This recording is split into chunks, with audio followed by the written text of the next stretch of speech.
live. Live and I think I'm getting quicker at this technology stuff. I hope. I don't know. Love it. Hi. Hi, y'all. Welcome. It is the first Tuesday of the month of June. Oh my goodness. That's crazy, right? Bless you. Welcoming in June with a sneeze. Exactly, right? So for those of you who are new here, my name is Griselda. I am the founder of Be Game Ready, and I am here in Los Angeles. We do these live streams every Tuesday. And by we, I mean me and my amazing business partner, India. Go ahead and introduce yourself. I am India. I am in Nuremberg, Germany. And since we are further away from the equator, it's 9 p.m. and look at how light it is outside. That's crazy. That's crazy. It's amazing. Yeah, so I am Griselda's partner. I help lead these programs and I do all the fun and amazing research for these live streams and find our themes and our videos. And yeah, this is one of the highlights of my week, I'd say. She is very good at it. She's the reason why these live streams happen. Awesome. All right. So for the past 2 months, we have been diving into what we call pioneers of fitness. And so in April, my God, we did strength training practices and learned about the people who were pioneering different practices for strength training. We just finished up May, which was all about cardiovascular training and the people who were movers and shakers, especially in the area of aerobic fitness. And we discovered for ourselves some new types of aerobic fitness that we liked and enjoyed. And moving into the month of June, our live streams are going to be focused on the element of flexibility. And this is something that I really love. I'm someone whose body deals with hyper elasticity in the joints, or what people mistakenly term double jointedness. That's no such thing.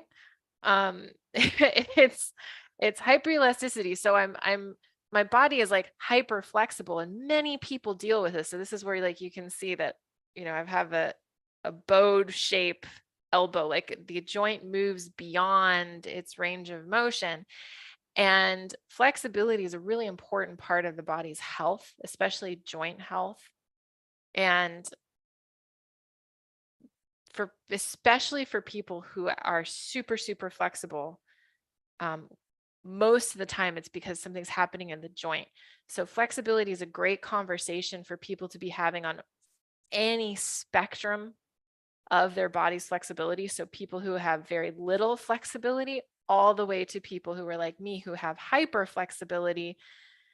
The conversation and learning what flexibility is, what healthy flexibility looks like, and healthy practices to create flexibility in the musculature itself is so helpful. So what's my point here, Griselda? Yes, this is a conversation for everybody. The conversation for flexibility and the discoveries that we're going to make this month is applicable to anyone, regardless of the spectrum of flexibility your body falls on.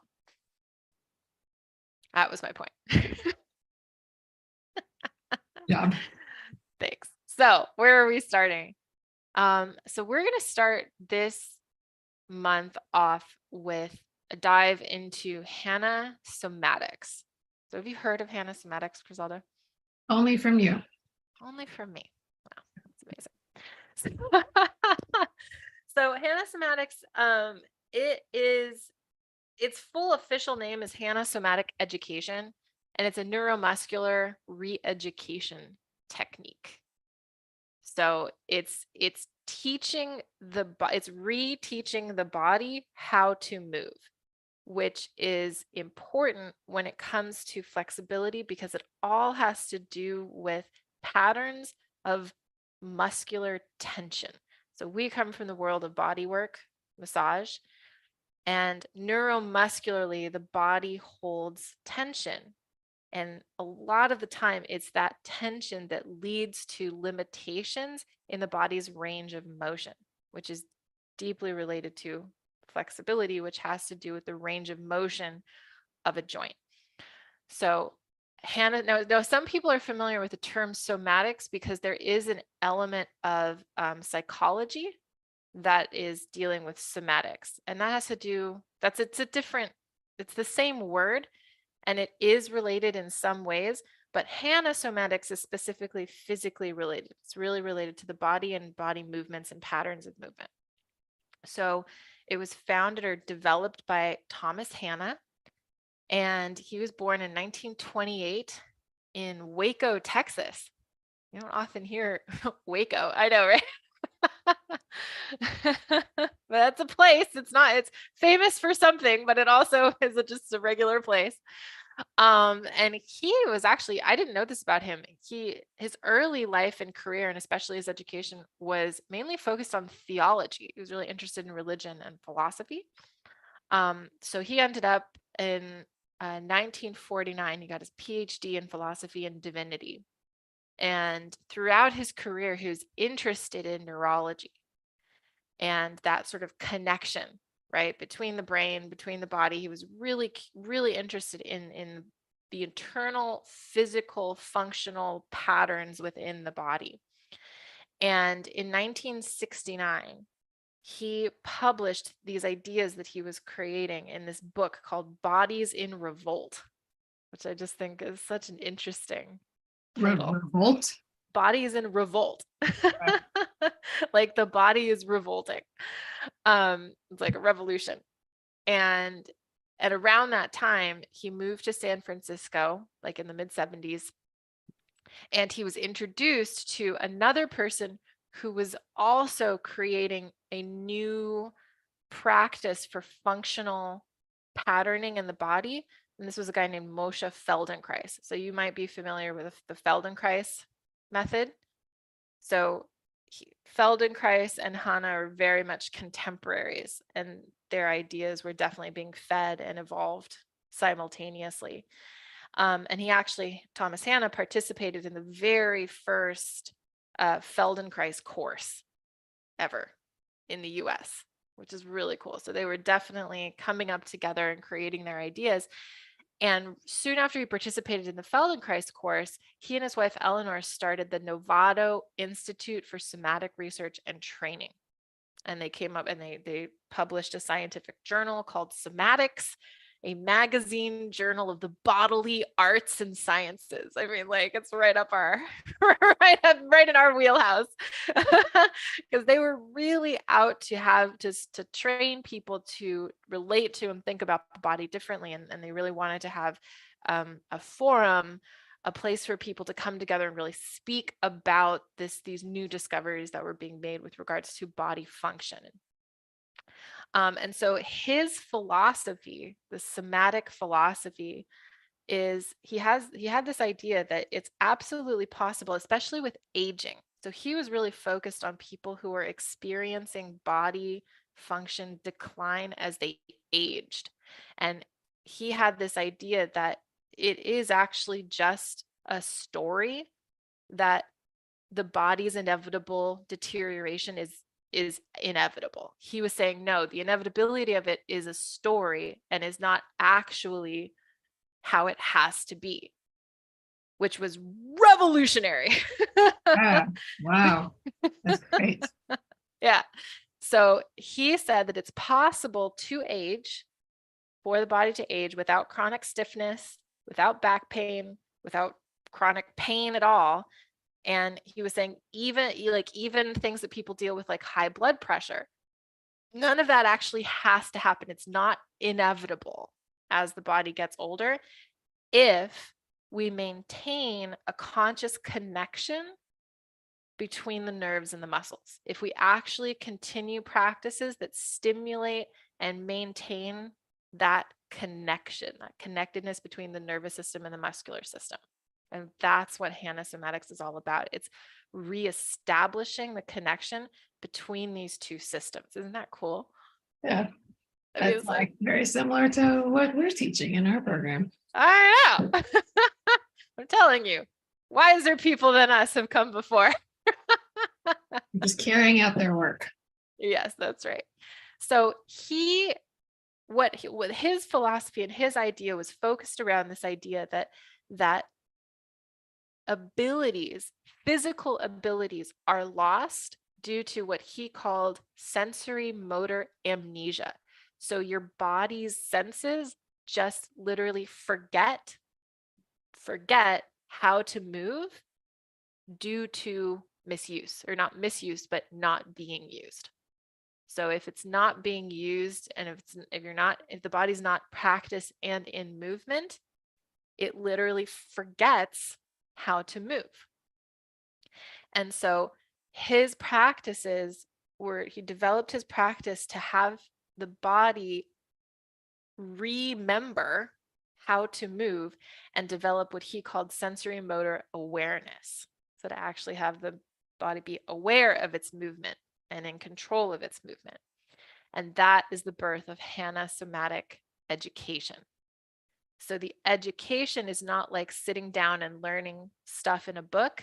The education is the re-education of the neuromuscular system for the body itself. I love that. I know. It's so cool, right? It's like, wow. So it's incorporating like verbal and hands-on movement. A lot of the time it's a hana-somatics practitioner working with you, but there are things you can do on your own as well. But essentially it's reconnecting the brain and the nervous system to the muscles using gentle interactive movement sequences. So like really, it's highly sequential that increases sensory awareness and coordination, realigns elements of muscular signaling, and causes the body to release and relax. And that's where, I know, right? I can see you're like so excited. Yes. So that's where the element of flexibility comes into play here, why I thought it was appropriate for us to do it in the flexibility portion, is that relaxed muscles can elongate. Tension does not allow for flow of movement and ease of movement, and flexibility is all about ease of movement and range of movement. And loose muscles, relaxed muscles move the body toward flexibility. So now we're going to do some. Yay. Yay. Let me just check if anyone has tuned in. I don't think so, but if you are watching this later on, go ahead and comment below, whichever platform, through YouTube, through Facebook, or through LinkedIn. Comment how excited you are to watch this video and learn all about hana-somatic technique. So, all right, my sound's going to get really weird because I'm taking my headphones. Do we want the sound on, India? Yeah, but low, like we usually do.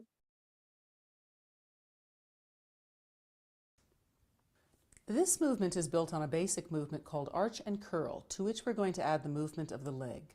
Lie on your back with your knees up and feet planted on the floor. Position yourself on your mat in such a way that the foot of your working leg slides easily on the floor. I'm going to do this Now let's standing, review because if arch and I curl do this, then first you won't be and able to add see one me. leg at a time. Inhale and arch, gently rolling your pelvis forward. The back contracts, the front releases. Exhale and melt.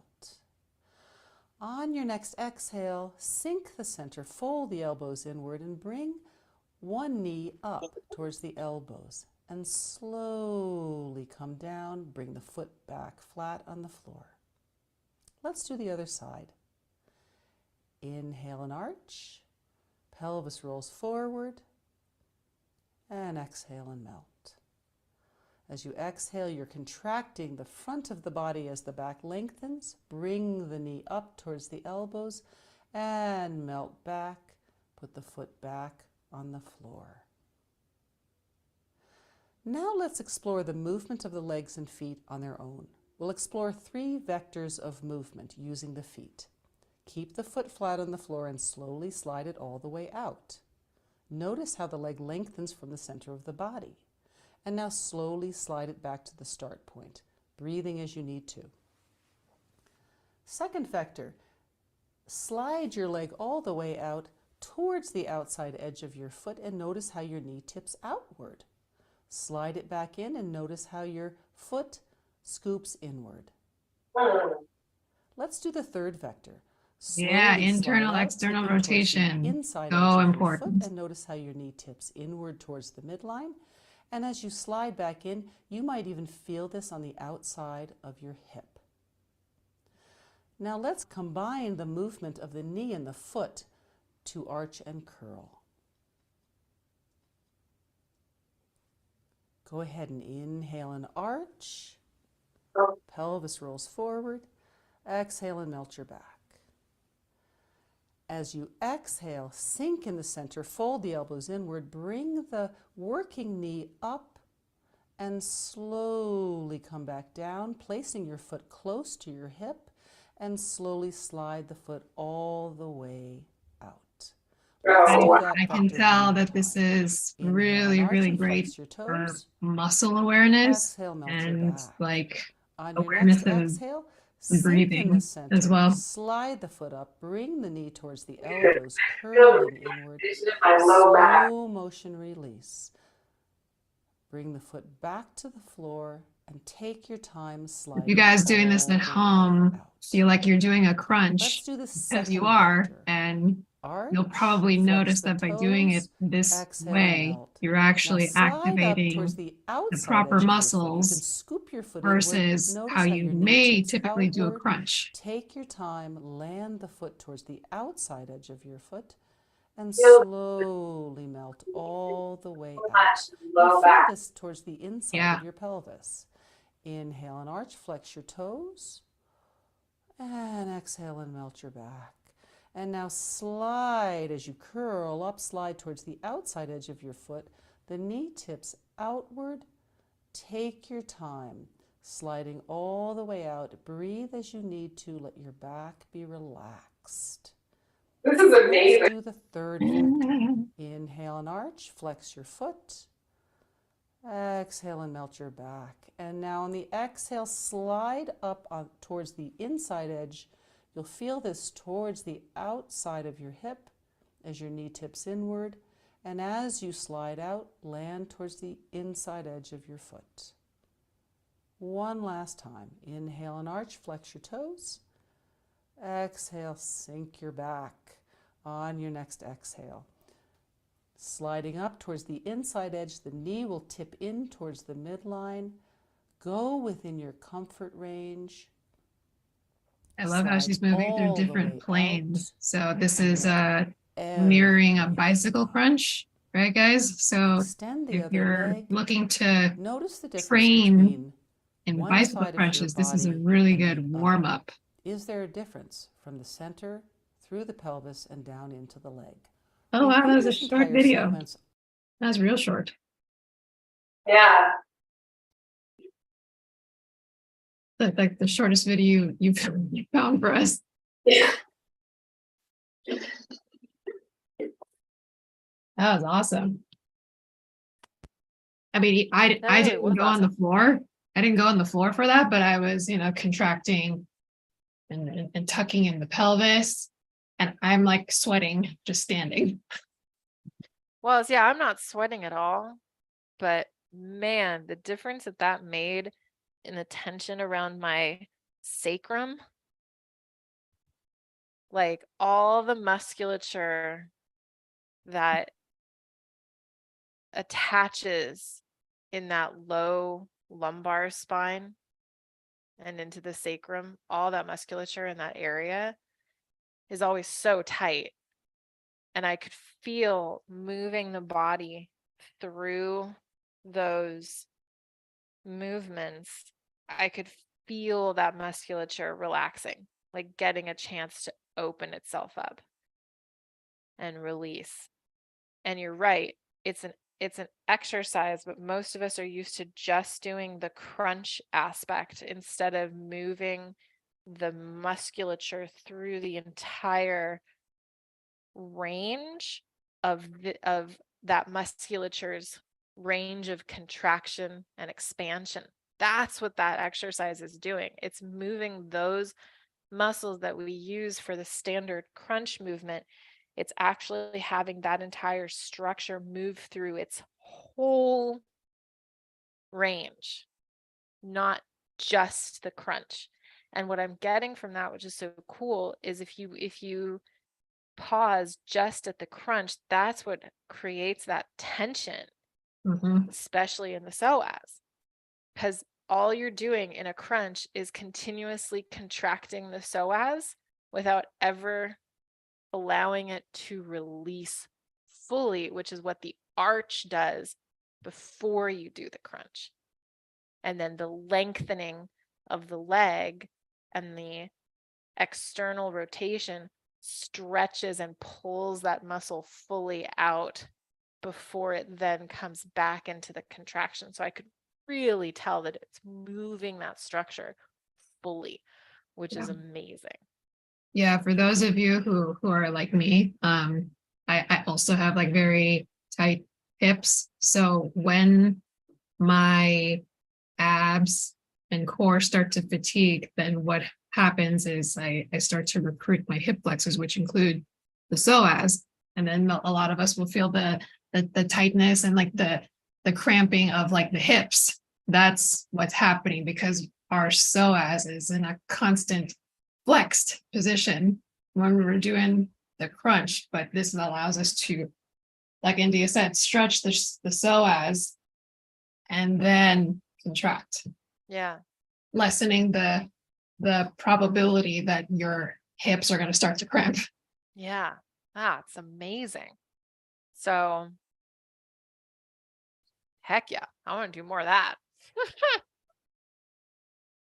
You know what it reminds me of, interestingly? I do the work on my ball all the time, and I do my abdominal exercises on my ball because it allows I take the spine through a full arch on the ball, and then I have to use the frontal plane, the whole line of musculature in the trunk, to contract back up. So I go through the full range. It really felt like that, essentially. Wow.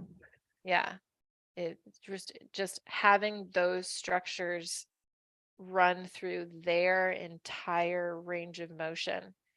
And I can see that doing it with like incorporating like a strengthening aspect, because flexibility is really useful. You can gain flexibility in a healthy way by doing it with weights of some kind, and you're running those structures through their full range of motion weighted, so that they're building strength in both a contracted and an elongated state, and they're getting used to contracting and elongating simultaneously under that stress of being weighted. Yeah. But I can really tell that if someone's dealing with certain things, this methodology would be really helpful to just regain that connectedness to the movement, because it's super slow, super focused, and it's allowing you to experience what's going on in like real time as the body releases itself. Yeah. Good find. That's great. Oh, I love hand somatics. I'm a big fan. Okay, cool. So let's do our analysis criteria. What fitness level is this exercise appropriate for? Everyone. Everybody. Next question. No doubt. Okay. Quality of movement, A+. A+. Very, very focused. 10 out of 10. Yeah. And it is great for development of flexibility and stability. Mhm. So a lot of just straight up sort of old school PE stretching can lead to instability in the joints, which is why I was dealing with arthritis by the time I was in my 20s, because I have hyperelasticity, and teachers and trainers who, didn't know any better, having this little kid with this bendy body go into these crazy movements without ever teaching that body the limitations of the joint itself, which aren't being stopped by the tendons or the ligaments. And so I had although I was flexible, I had extremely unstable joints, really unstable joints. Yeah. And this kind of movement and flexibility training, because of the way it's designed, it actually will increase the stability of the joint, which is awesome. It's really Yeah. good. Yeah, because the most flexible people, like if you think of like Cirque du Soleil people, right? They are super flexible, but they also have an equal amount of strength with the Mhm. muscles and their joints. Yes. Like it's very unlikely that you're going to find somebody that's very flexible who doesn't have good muscular development. Yeah. Or if they do, then absolutely. they're going to experience problems like what India had. Exactly. Yeah, very, very much so. Yeah. So this is great for simultaneously building stability and flexibility, which is very cool, which is what we want. This category of fitness, this workout fits into, I would say, flexibility training. Flexibility, and also, I mean, I know that the exercise that we did was on the floor, but this could also fall into the category of like balance. Like if they start to incorporate like, okay, like how do I move through space in a standing position? Because it seems like somatics works on like the stabilizing muscles, then it is very good for balance as well. Yeah, good point. Definitely. So, any last words about what did we enjoy about it? What did we not enjoy?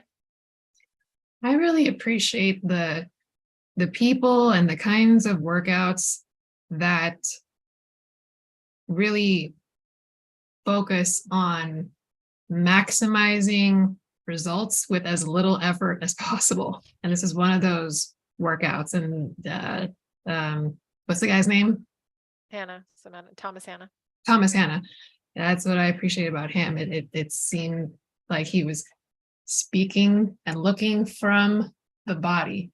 What is the best, most efficient way the body can move through space with as little effort as possible? Yeah.